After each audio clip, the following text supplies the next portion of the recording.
سب دیکھنے اور سننے والوں کی خدمت میں محبت برا سلام. ناظرین، عرفان احمد خان صاحب جرمنی سے ہمارے ساتھ ہیں. جرمنی کا جناب ایک ایئرپورٹ ہے، وہ 2 دن تک بند رہا. سب سے پہلے خان صاحب سے پوچھیں کہ کیا وجہ ہوئی. کئی پلین جا نہیں سکے، کئی مسافر جو تھے وہ پریشان ہوئے، کئی ایئرپورٹ پہ سوئے رہے. اور ساتھ ہی آج دوسرا جو حصہ ہوگا اس میں بتائیں گے آپ کو کہ امریکن صدر نے خطرناک جب دھمکی دی تو اس کے نتائج کیا نکلے. خان صاحب سب سے پہلے بتائیے ایئرپورٹ کیوں بند کر دیا گیا؟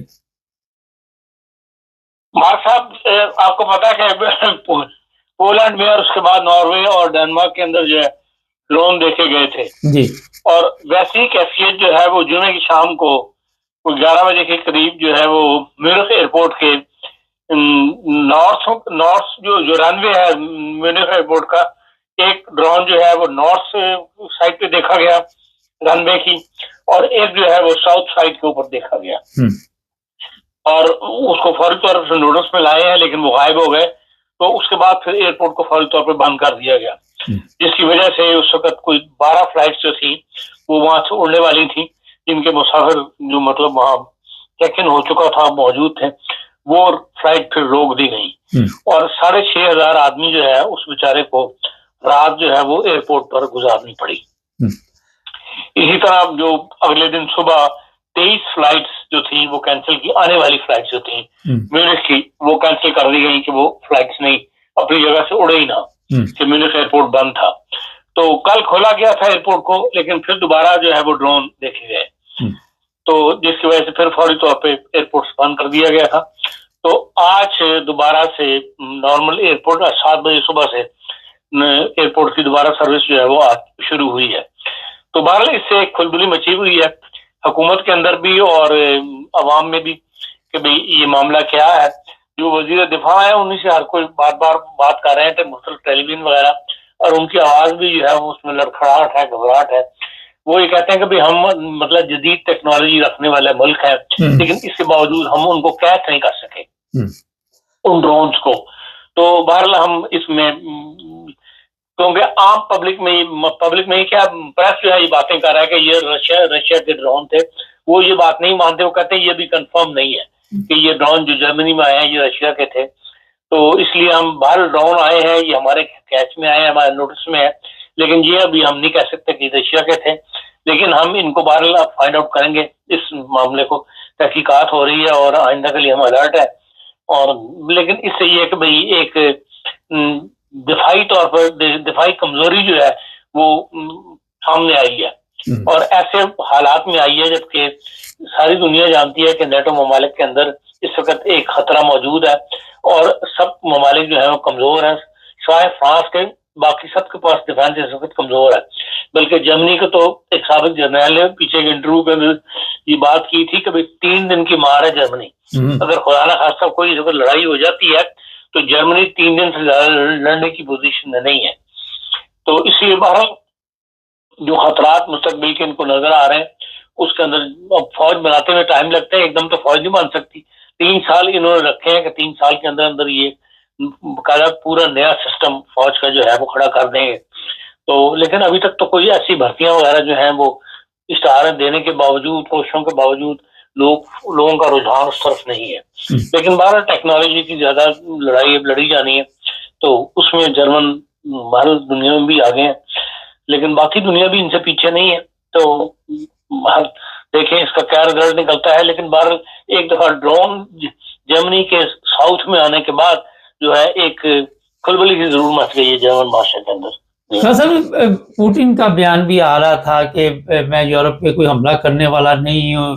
یورپین جو ہے یہ یوکرائن میں جو گیم ڈال رہی ہیں مختلف طریقوں کے ساتھ، تو ایک طرف تو وہ کہہ رہا ہے میں حملہ کرنے والا نہیں، دوسری طرف اس کی دھمکیاں بھی آتی ہیں، یا ڈرون بھی آتے ہیں، کبھی سویڈن میں آ جاتے ہیں، کبھی کسی ملک میں آ جاتے ہیں، کبھی پولینڈ، کبھی کہیں پہ.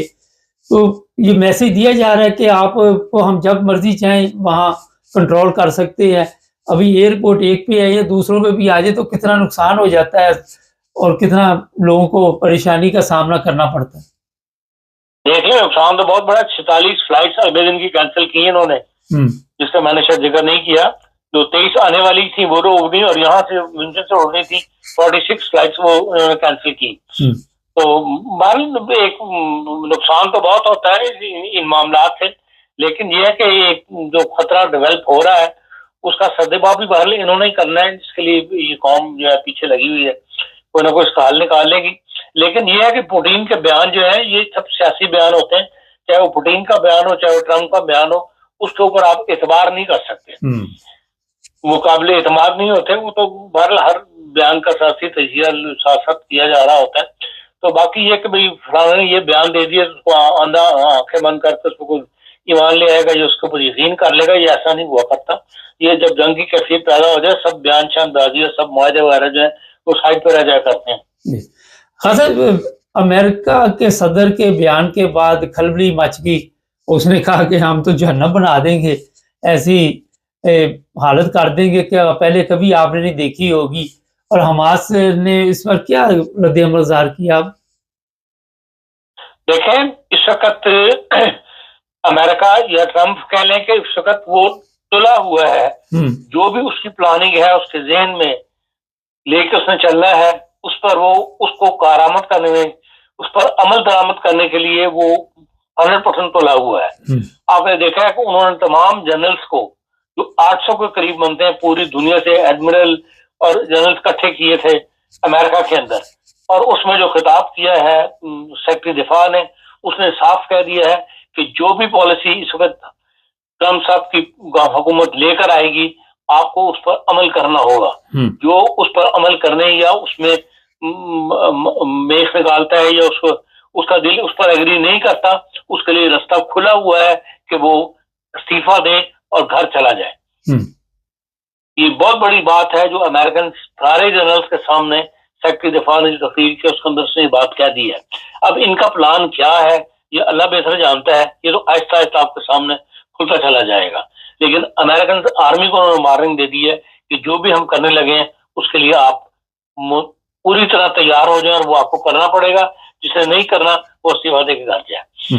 یہی کیفیت اس وقت جو ٹرمپ صاحب کی ہے، وہ انہوں نے بہت جو امپورٹنٹ ملک سٹی ہے یا میامی ہے، نیو یارک ہے، واشنگٹن ہے، ان تمام کی وہاں کے سسٹم میں ان کی پولیس جو ہے وہ صوبائی حکومتوں کے یا میئرس کے ماتحت تھی، وہ انہوں نے ختم کر کے تمام پولیس جو ہے وہ سینٹر کے ماتحت کر دی ہوئی ہے۔ وہاں بھی انہوں نے اپنے ہاتھ جو ہے وہ مضبوط کر لیے ہوئے ہیں، تو اس لیے ہر طرف وہ اپنے پیر پوری طرح جما رہے ہیں۔ ان کی کوئی نہ کوئی نیت ایسی ہے جس میں انہوں نے ایسے اقدامات دنیا کے اندر کرنے ہیں جس کے لیے وہ تلے بیٹھے ہیں۔ اسی لیے انہوں نے حماس کو جس رنگ میں دھمکی دی تھی اس سے حماس جو ہے وہ ڈر گیا۔ ان سب کہا تھا کہ میں قیامت برپا کر دوں گا آپ لوگوں کے اوپر اگر آپ نے حماس سے اس وقت نہ مانا، اور کیونکہ جو 20 نکات آپ نے نکاتی فارمولہ دیا تھا اس کے اوپر بعد میں بہت سارے لوگ جو ہیں پیچھے ہٹے ہیں، جن میں پاکستان بھی تھوڑا سی چچو پانی کیا ہے کہ بھئی یہ باتیں ان کے اندر اس بات معاہدے میں شامل نہیں تھی جن کا ذکر اب کیا جا رہا ہے۔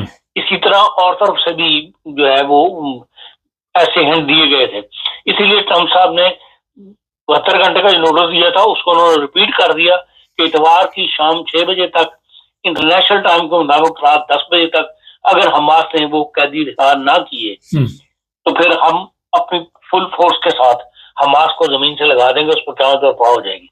اور چنانچہ حماس نے فوری طور پر یہ کہا یہ جاتا ہے کہ مصر اور جو قطر ہے ان دونوں نے حماس کو اس بات پہ راضی کیا ہے کہ بھئی ملیہ میٹ تمہارے ساتھ اور ملکوں کا بھی ہو جائے گا، اس لیے بہتر یہ ہے کہ تم اس تجویز کو مان لو اور رہا کر دو۔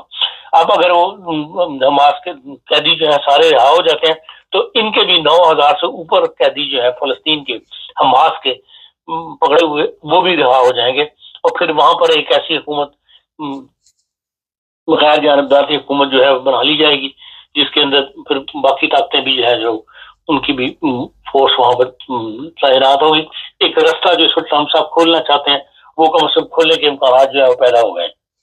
خان صاحب پاکستان چلتے ہیں تھوڑا سا، وہاں پہ پارلیمنٹ کو مطمئن کرنے کے لیے مختلف طریقوں سے کہانیاں سنائی جا رہی ہیں کہ امریکہ میں ہمارے ساتھ کیا ہوا، کیا معاہدے ہوئے، پھر بورڈ لگا دیے گئے ہیں مختلف شہروں میں جس میں American president, chief of army staff, Nawaz Sharif, Shahbaz Sharif ان کی تصویریں لگا دی گئی۔ تو قوم آپ سمجھتے ہیں کہ ان کی باتوں سے مطمئن ہے؟ دیکھیں قوم کو تو ایسے معاملات میں الجھایا ہوا ہے، وہاں قوم کو روٹی کی اتنا مسئلہ بنا ہوا ہے، امن اما کا اتنا مسئلہ بنا ہوا ہے، بات بات پر لوگ جھگڑتے ہیں اور آپس میں ایک دوسرے کو مار چھوڑتے ہیں، تو وہاں تو ان معاملات کی طرف دنیا کی توجہ ہے نہیں، یا ان معاملات سے دنیا کی روزمرہ کی زندگی کو افیکٹ نہیں کر رہی. اس لیے ان باتوں کو یہ جو بھی چاہتے ہیں موجودہ حکومت جو ہے، حکومت یہ جو بھی اس کے اقتدار میں پارٹیاں ہیں، وہ جو کرنا چاہتی ہیں وہ کر لیں. ان کے آگے کوئی امریکہ کی یا برطانیہ کی پارلیمنٹ تو ہے نہیں کہ لوگ آگے سے کھڑے ہو جائیں گے. وہ تو جتنے میں مہمان بیٹھے ہوئے ہیں وہ کچھ مرہون منت ہیں آصف زرداری کے، کچھ مرہون منت ہیں نواز شریف صاحب کے، تو انہوں نے ان کی پالیسی کے خلاف تو کوئی بات کرنی ہی نہیں. جو ایک دو پارٹیاں تھیں ولی خان گروپ جیسی، ان کا ویسے ہی دفاع کر دیا، ان کو پارلیمنٹ میں نہیں آنے دیا، تو وہاں سے آواز تو کوئی اٹھنی نہیں. اس لیے یہ کہنا کہ بھئی وہ جو معاہدہ کر رہے ہیں پاکستان میں، وہ بغیر کسی لیل و حجت کے، بغیر کسی شور شرابے کے، پوزیشن اگر طریقے انصاف شور ڈالتی ہے تو وہ ڈالتی ہے، اس کی کسی نے سننی بھی نہیں، اور وہ تمام معاہدے کی توثیق جو ہے وہ پارلیمنٹ کر دے گی، اس میں فکر مند ہونے والی کوئی بات نہیں. کشمیر میں حالات ٹھیک نہیں ہو رہے، پولیس والے وہاں پہ گئے ہیں، انہوں نے بھی بندے مارے ہیں، پھر انہوں نے آگے سے حملہ کیا ہے، پولیس کی دوڑیں لگ گئی ہیں، پھر پولیس والوں کے بیانات آ رہے ہیں کہ ہمیں وہ گورنمنٹ کی طرف سے کہا گیا تھا کہ 2-4 اڑا دو، بندے پھڑکا دو، کچھ نہیں ہوتا. یہ کب تک پھڑکتے رہیں گے عوام؟ دیکھیں کشمیر کا معاملہ جو ہے نا، کشمیر کا تمام تر بجٹ جو ہے صاحب کشمیر کا وہ حکومت پاکستان دیتی ہے. ان کے پاس خود تو کوئی ایسی پیداوار ہے نہیں جس کو وہ بیچ کے تو اپنا ملک چلا رہے ہوں. جو کشمیری باہر گئے ہوئے ہیں وہاں سے پیسہ آتا ہے تو لوگوں کے گھروں میں جو ہے وہ رزق چل پڑتا ہے. کوئی وہاں پہ ایسی صنعتیں نہیں لگی ہوئی جس سے لوگ ملازمت کر کے تو کما رہے ہیں، یا لوگ کھیتی باڑی کرتے ہیں، یا باہر کا پیسہ جو دنیا بہت باہر گئی ہوئی ہے ان کا پیسہ وہاں آتا ہے. کشمیر کو کنٹرول اگر حکومت نے کرنا ہوگا، اس کو کرنے میں کوئی ایسی زیادہ توجہ کرنی نہیں پڑے گی. تو اس وقت جو پوائنٹ اٹھے ہوئے ہیں وہ کوئی ایسے سیریس پوائنٹ نہیں ہے جس سے کہ بھئی آپ یہ کہیں کہ ہاں جی اس سے سیاسی طور پر کوئی ہلچل مچ سکتی ہے. ایک گروپ ہے جو کشمیر کے نام کے اوپر اس وقت میدان میں ہے. اب ان کا یہ مطالبہ کہ جی جو پاکستان کی جو کشمیریوں کی سیٹیں پاکستان سے لی جاتی ہیں پارلیمنٹ کے اندر 12 یا 14 سیٹیں ہیں، اس کا طریقہ کار بدلا جائے، اس کو ختم کیا جائے. یہ اس قسم کے یہ ایسے ہی تمام مطالبات ہیں ان کے. وہ کسی نہ کسی اسٹیج پہ حکومت جو ہے وہ ان کو منظور کر لے گی، یا ان کا کوئی نہ کوئی رستہ پیدا کر لے گی، یا ایسے گروپس کے جو لیڈرشپ ہے انہیں پیسے دے کے چپ کروا دے گی. یہ اتنا بڑا مسئلہ ہوگا نہیں. صرف یہ ہے کہ شروع میں کیونکہ مار دھاڑ زیادہ ہو گئی ہے اور 12-15 بندے مر گئے تھے، اس لیے آپ کو اس میں ایک جان سی پیدا نظر آ گئی، لیکن یہ آہستہ آہستہ نظر یہی آتا ہے کہ یہ معاملہ ختم ہو جائے گا. مجھے پیسوں سے یاد آیا فضل الرحمان آج کل بڑا بڑکی شڑکے لگا رہا ہے. تو اس کو پیسے کی ضرورت ہوگی یقیناً، دوبارہ اس نے کیش کروانا ہوگا تو اس لیے وہ پھر میدان میں آ رہا ہوگا. چلیں بہت شکریہ خان ندی. آنے والے دنوں میں امریکہ کیا کرنا چاہ رہا ہے یہ ابھی آپ کو خان صاحب نے بھی بتایا کہ کوئی پتہ نہیں، لیکن یہ میں آپ کو بتا دیتا ہوں کہ نہ پاکستان کے حالات یا افغانستان کے آنے والے دنوں میں کوئی پرامن نظر آ رہے ہیں، نہ عرب دنیا اور نہ ہی یورپ. ایک ایسا خطرناک کھیل کھیلا جا رہا ہے دنیا کے ساتھ. جنہوں نے تو عمر گزار لی، پکنک منا لی، وہ تو کریں شکر کہ اچھا ٹائم گزار لیا. اور جو چند سال باقی ہیں، یہ حالات جو میں دیکھ رہا ہوں بڑے خطرناک، اور پتہ نہیں کتنا جانی نقصان ہوگا، اس کا اندازہ شاید آپ بھی نہ لگا سکے. دوسری جنگ سے 12 لوگ بول جائیں گے. چینل کو سبسکرائب کریں، جڑے رہیں ہمارے ساتھ تاکہ اور بھی پروگرام